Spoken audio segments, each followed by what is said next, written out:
Today on UltraCycling Magazine, Pain, Purpose, and Power, we visit with Marshall Nord about his upcoming RAAM 2026.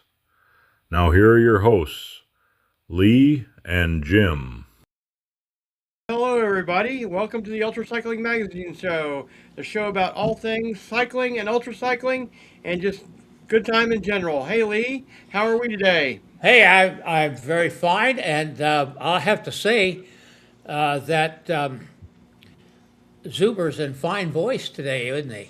Yes, he is. I mean, he must have gargled before he made that There announcement. you go. I think they keep up in the game with what we're using. Very good, and it's been warm here today. Going to be cold tomorrow. Who I knows what's know. going to happen here We're all in going to get the Ohio? sick and the flu. Oh, no, no, no! Hmm, I don't want to hear about that. I I heard had that. that last winter, and that wasn't pleasant at all.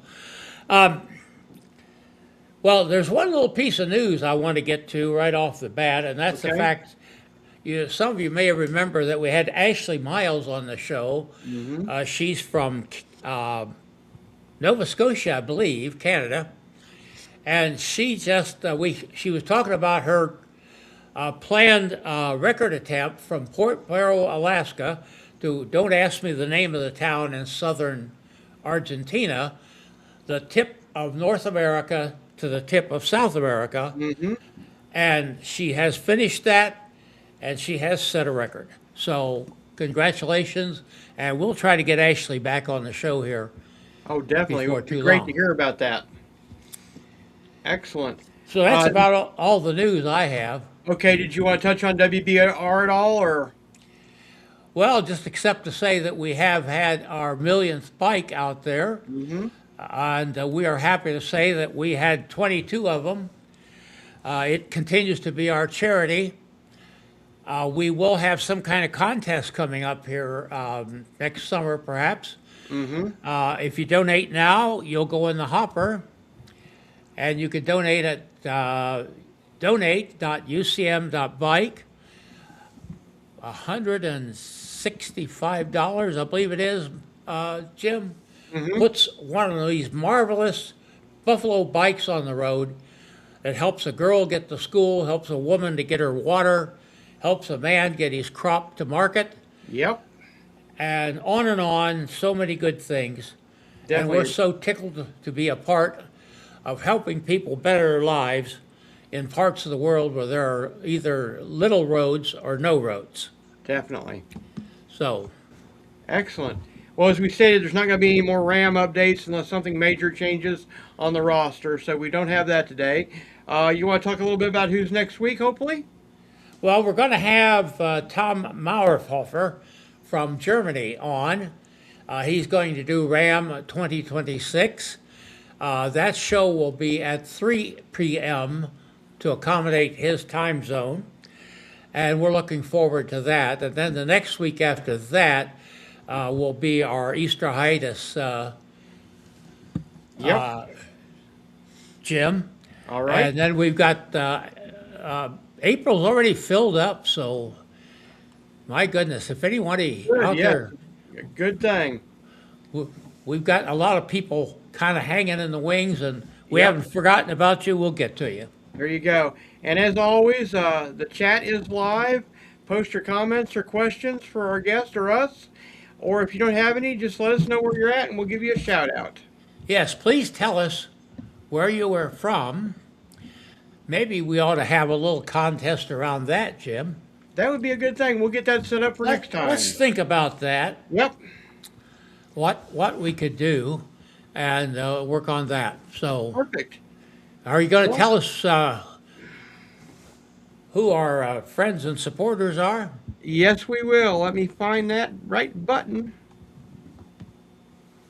The UltraCycling Magazine show is brought to you by the Race Across America time stations in Ohio. 41 Oxford, 42 Blanchester, 43 Chillicothe. We would also like to thank the sign man, Mike Minium, for all the route signs in Ohio, They make great souvenirs. Be sure to pick one up at any of the Ohio time stations. $10 gets you a great keepsake and lets us put one more on the route next year. For more great content, be sure to follow us on Facebook. Click that like, hit the subscribe button, and ring that bell on YouTube.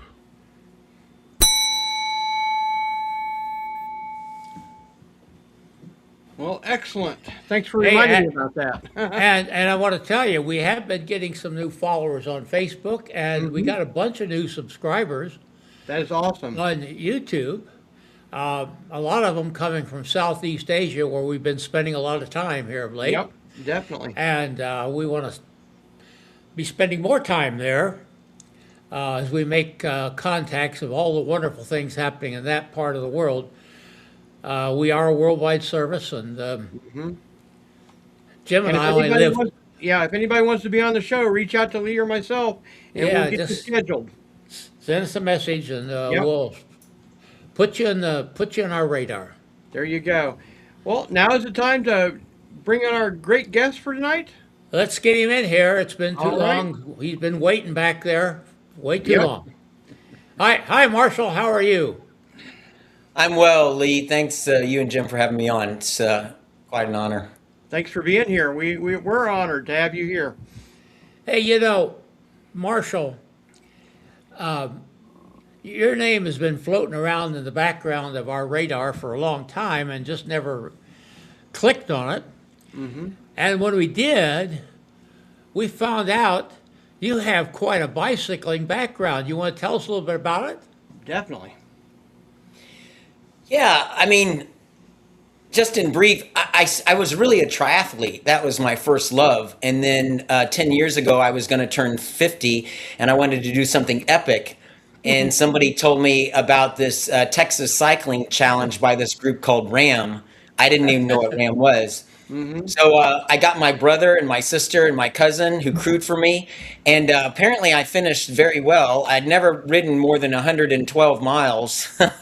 And I did the 400 plus mile and did really well. And a few weeks later, I got this letter saying I'd qualified for RAAM. And I said, man, if I qualified, I guess I better do it. There you go. So I immediately paid my fee and said, well, I'll just start riding my bike more. It's a true story. And so That's amazing. it was fun. In 2016, I did my RAAM, thought I was ready for it. It kind of a catastrophe, got 400 miles from the finish and ran out of time. But at 11 days, they said, you didn't have enough time mathematically to finish it.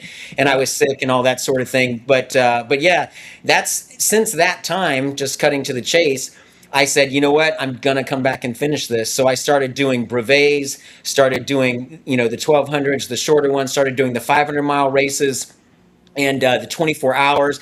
And I found myself being at the top of my age group always. And depending on who showed up, I would actually be on the podium first or second.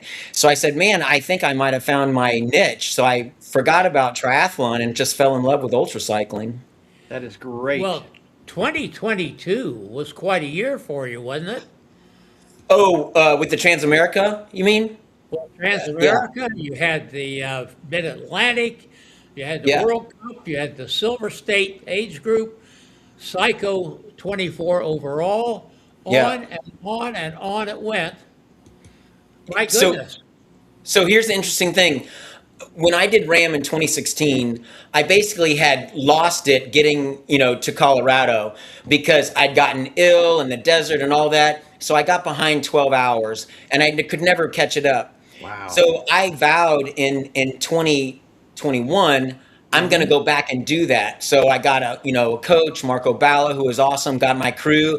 And 2021, everyone was dropping out because of the heat wave, but I actually finished, I think it was 5th. And that was the year only 3 people finished RAAM. It was horrible, weather. And I said, man, okay, I've conquered that demon. So the next year I just laid it all out and I said, I'm going to see just how much I can push my body. And the culmination of that was the TransAmerica. I said, look, if I could finish the TransAmerica, self-supported, really strong, I'm going back to RAAM. So it really was a demarcation where I said, I'm either going to do RAAM, finish this and do RAAM, or I'm going to forget about RAAM forever. And I ended up placing sixth. I couldn't believe it. And it was just arduous. And then all those other races, I was so fit, just fell in line. So it was really a blessing. That is fabulous. What did you learn back when you did RAAM the first time that you're carrying forward? You're going to make changes for this year? Yeah, so terrible. I had gotten pneumonia a month before. I had gotten a really bad staph infection because I was, shaving instead of trimming and Yeah. all these horrible things. So basically, 3 weeks before RAAM, I didn't even get on my bike. I was so sick. Oh, wow. And I talked to the organizers. I talked to Rick and I said, hey, and he goes, look, you paid for it. You got all your crew. You might as well give it a shot. And so I did it, and then I was going and then got really sick in the desert and had to just basically jettison all my food and start over. So what I learned, and then my crew chief quit in Kansas because it was too hard. So here's what I learned.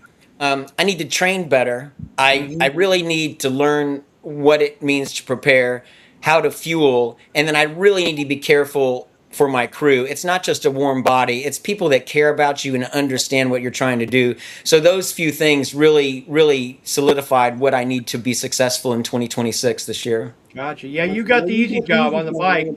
The crew is the hard job, I think. It really is, and I'm so blessed. I've got 10 people, as far away from India, and in my backyard. I got 3 of my family members, my brother and sister who started this all with me 10 years ago are my crew chiefs. My brother's a crew chief, and it's really a community event, which, laid into the fundraising as well. It's funny, we race these big events solo, but there's nothing solo about it. I mean, I have a whole crew of people helping me. Definitely. Lee? Yeah, well, I was just going to ask a little bit about your crew. You told us you had 10. What kind of vehicle arrangement are you going to have? Yeah, exactly. So my brother and sister are going to be the RV. I'm actually going to sleep in an RV that, a standard RV every night. Then we've got 3 forerunners, and they're our crew, and we're going to rotate every 8 hours or 6 to 8 hours, depending on the schedule, so that I want the crew only to do 8-hour shifts. I want everyone to be rested. I'm going to be in the RV, and we've got this whole schedule. We've got a 10-day optimal plan, and then we've got, the 11-day fallback plan. Nice. And that's about as optimistic as I can be. I don't think I'm faster than 10 days. So, Marshall, one thing that RAAM does, it gives you every kind of geographical situation you can possibly imagine. You start out in the desert, you wind up in the mountains, you have the winds of Kansas, and then those horrible things called the Appalachians. Little when hill. when you're little hills, when you're Yeah. just really exhausted. What part do you think you consider the hardest? well, I got to tell you, I did the Appalachians with a 50-pound bike during TransAm. Wow. So that fear, 50 pounds with water and all that stuff. Yeah. So that fear basically is gone. If I can do that, even sleep deprived on RAAM. The thing about RAAM, the difference between, people ask me the difference between RAAM and TransAm. TransAm was definitely difficult, but there's not the pressure. Like if I don't feel well, I'm going to just sleep for 6 hours instead of 4. But on RAAM, man, you got to keep going because that clock's ticking, and that's what ate me up last time. I had the ability to finish, but I was at day 11. I needed another, 26 or 7 hours, and mathematically it just wouldn't work. So that's the big difference. It's not so much the course, it's the time pressure for me. Definitely. Now, Well- what kind of equipment are you bringing as far as bicycles? You going to have multiple bicycles with you, or how are you handling that? Yeah, I am. I've logged the most miles most successfully on my Specialized Roubaix. And then I have my Cannondale Evo, which is awesome in the mountains.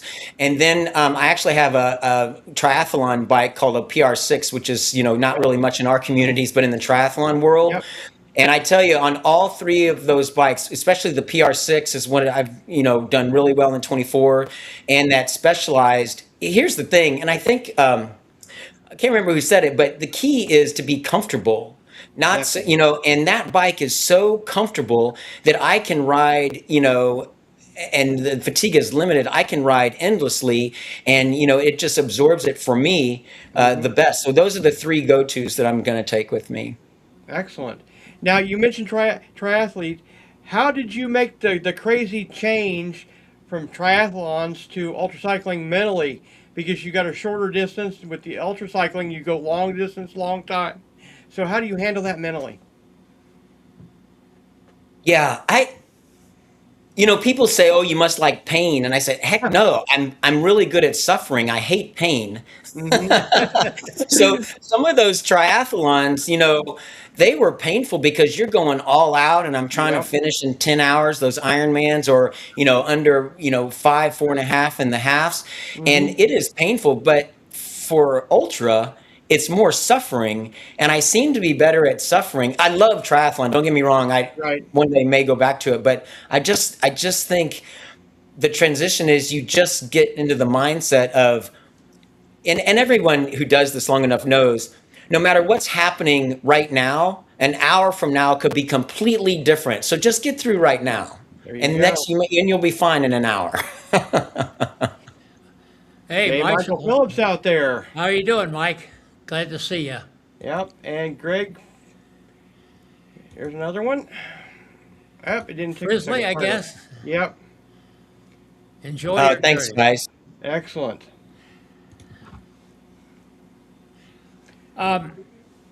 Okay, now age has hit me again, Jim. Uh-oh.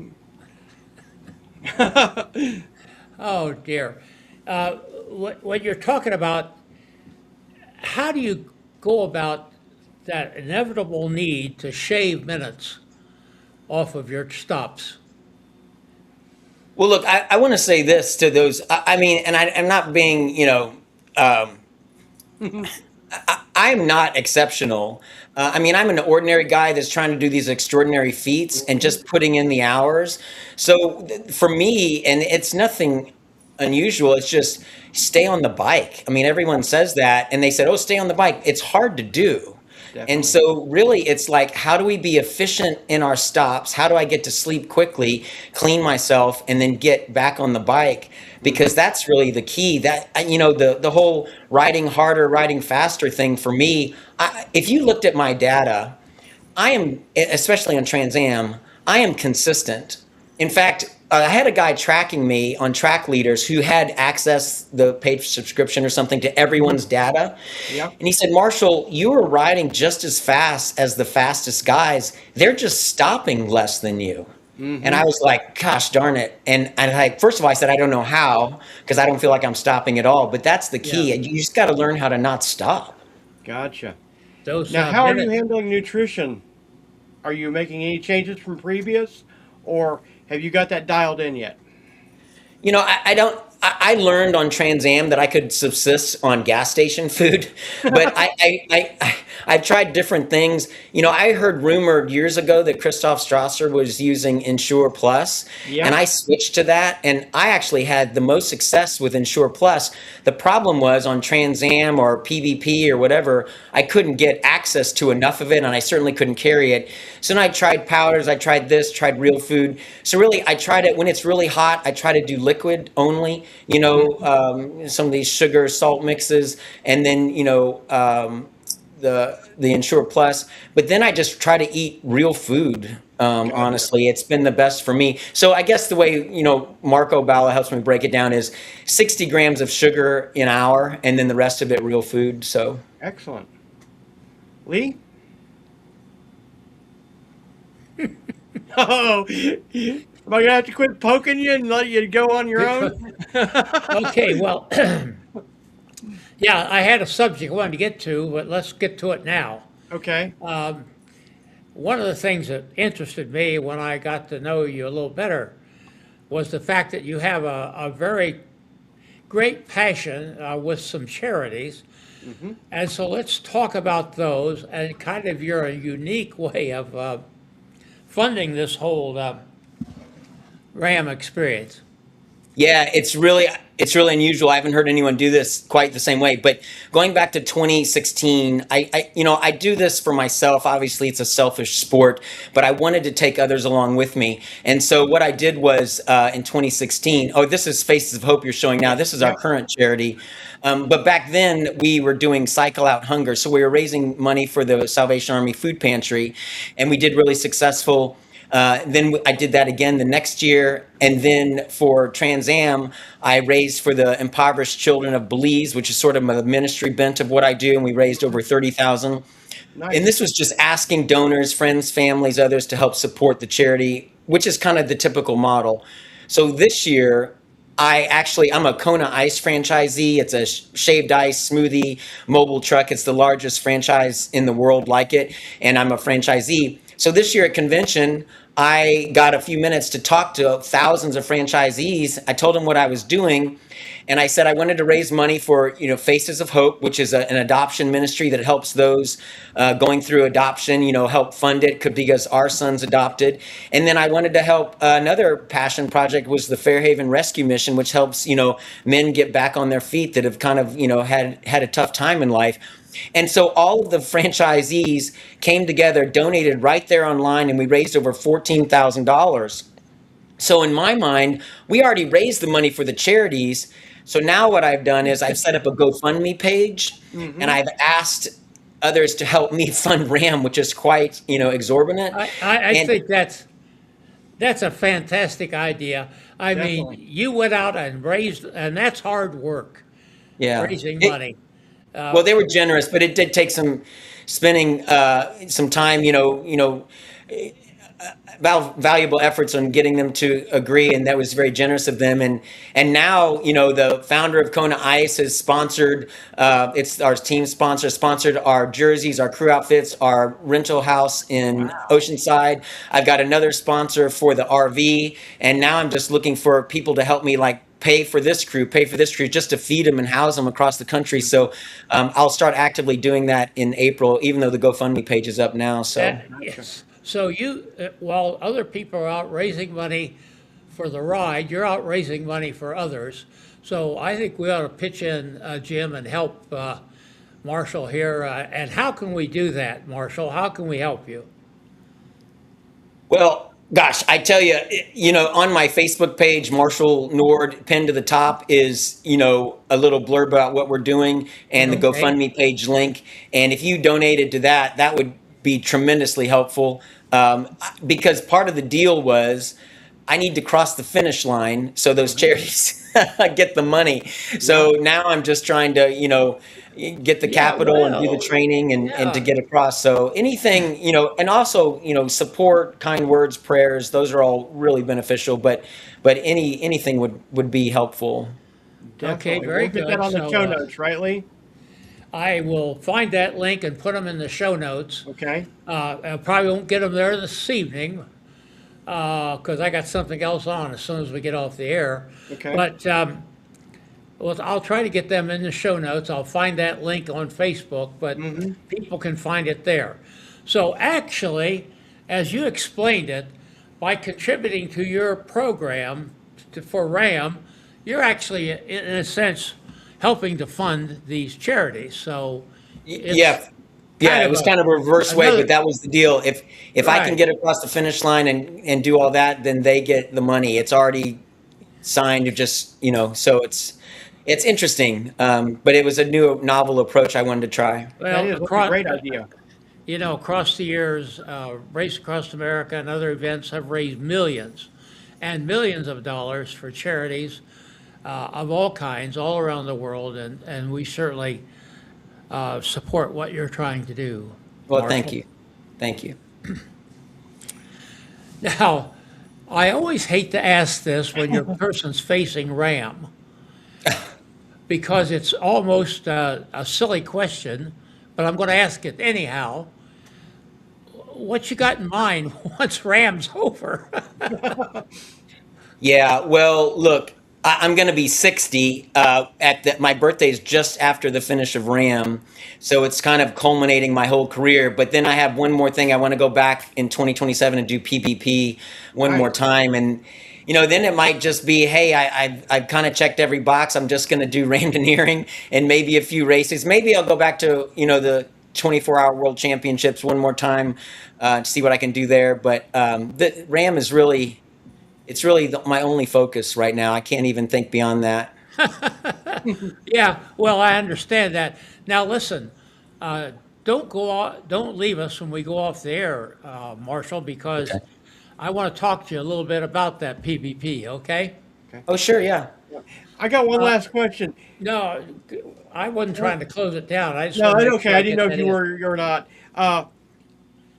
When you're on the bike, long hours, long days, and you feel like you want to quit, what is your motivation to stay on that bike? Well, specifically in crude races, it's motivational because look, what a gift. All I have to do is ride my bike. I don't have to worry about food. I don't have to worry about what I'm drinking. I don't have to worry about where I'm going to sleep. I don't have to worry really about directional. Yes, you have your Garmin. And it's that gift of others that I just go, think of all the suffering that people in the world have endured, prisoners of war or anything that someone has suffered and endured. I'm like, I can certainly stay on the bike and keep riding with all these people supporting me. I mean, I've got the easy job, as one of you said. So that really keeps me going. When I start feeling a pity party or gosh, I'm tired or whatever and whining, I just kind of shake out of it saying, you are so selfish. Get your bike, get on the bike and keep riding. There Yeah, you go. yeah. Now, have you trained a lot with your crew? I know some of them were coming from India or whatever you said. So, are you going to have a training session beforehand, or you going to get there early, or? No, we can't really do that just with everyone's schedules. It's enough that they're giving me 2 weeks of their life. But here's the thing. My brother and sister and my son have crewed for me multiple times. Okay. My cycling partner, Christy Summers, has crewed for me multiple times. People that are coming, the guy from India, Raj Kumar, he's crewed for an India cruise multiple times. So everyone's coming with experience. In fact, one of my crew members is Greg Robinson, who finished RAAM, and I crewed for him back in, I think it was 2018. So everyone's coming with the understanding that, hey, let's just do life well and keep Marshall riding. So I think we'll gel pretty quickly. We've got a pretty tight guideline for how to do it. Excellent. Lee? I'm through with questions. Okay. Well, It's not been my evening, I guess. no, you're good. You're fine, Lee. Well, we really appreciate your time, and we look forward to seeing you when you come through Ohio. We'll be ready for you in Blanchester when you come through there. And Yeah, I got to tell you, Ohio is a highlight. I mean, the signs, the you. crews, everything. It's like, man, if I can get to Ohio, it's going to be such a shot in the arm. So thank you guys for what you do. I've been following your show for, gosh, over a decade now. And from Christoph Strasser all the way down to the low level like me, the guests are just, amazing to listen to. So Low thank you level. for all that. Not low level at all, sir. So we really appreciate your We love time. doing it. We love this sport. Yep. And we want to thank all of you who are out there viewing. Be sure to take a look at Marshall's Facebook page, and I will get that link so you can give him a little boost when you get a chance. Definitely. So we look forward to seeing you, and we will cheer you on as you come through on your way to a good finish. Thank you guys. I appreciate it. All right. Let me see if we can find Greg out there. Yeah, let's find Greg. This is Gregory Zuber, thanking you for watching and sharing. Music by Kevin MacLeod.